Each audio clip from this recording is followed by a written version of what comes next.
Passenger and crew lists indicate that there were probably more than 400 on board. Of these, only 88 survived, most of whom were members of the crew.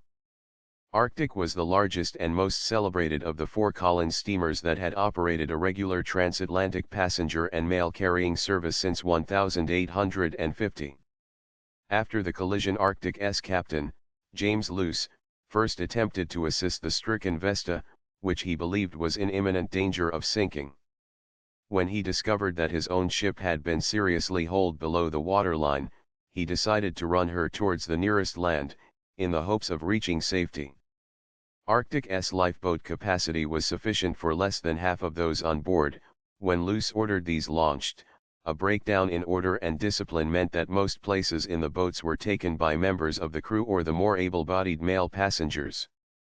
The rest struggled to build makeshift rafts, but most were unable to leave the ship, and went down with her when she sank, 4 hours after the collision.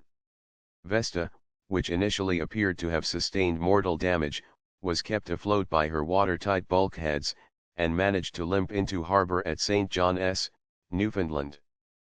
2 of the 6 lifeboats that left Arctic reached the Newfoundland shore safely, and another was picked up by a passing steamer, which also rescued a few survivors from improvised rafts. Among these was Captain Luce, who had regained the surface after initially going down with the ship. The limited telegraph facilities of the time meant that news of Arctic's loss did not reach New York until 2 weeks after the sinking. Initial public sorrow at the ship's loss quickly turned to anger at the perceived cowardice of the crew.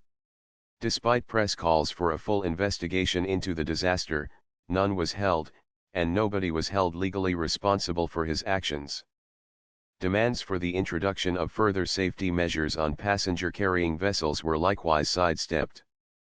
Luce, who was generally exonerated from blame by the public, retired from the sea. Some of the surviving crew chose not to return to the U.S. The Collins Line continued its transatlantic service, until further maritime losses and insolvency led to its closure in 1858.